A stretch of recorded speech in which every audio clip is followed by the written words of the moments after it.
হাসরের ময়দানে যখন আমাকে তোলা হবে, তখন আল্লাহ জিজ্ঞেস করবে, হে বান্দা, তুমি কি নিয়ে আমার দরবারে এসেছ? তখন আমি আমার আল্লাহকে বলবো, হে আল্লাহ, আমি কিছু আমল নিয়ে আপনার দরবারে আসতে পারি নাই, কিন্তু এর আমলের চেয়ে বড় একটা আমল হচ্ছে আমি হযরত মুহাম্মদ সাল্লাল্লাহু আলাইহি সাল্লামের উম্মত ছিলাম।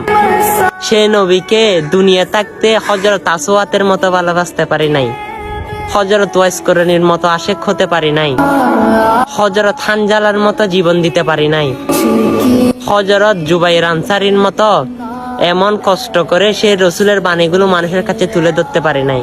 কিন্তু একটাই আমল ছিল, তার উম্মত হয়ে আমি দুনিয়াতে এসেছিলাম, সে উম্মত হয়ে আজকে হাসরের ময়দানে আমি দাঁড়িয়েছিলাম।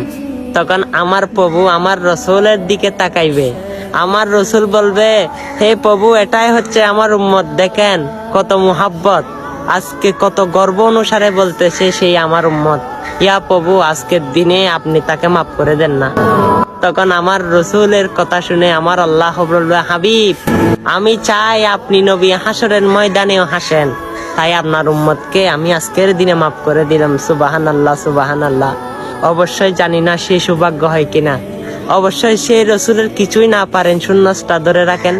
সে রসুল দেখবেন, এই কাহিনীটাও দেখবেন আপনার সাথে ঘুরে যাবে, সে কাহিনীটাও আপনার সামনে উপস্থাপন হবে।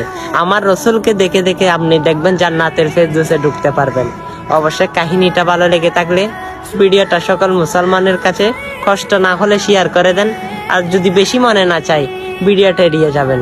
আল্লাহ সবাইকে হেদায়েত দান করুক, আমিন।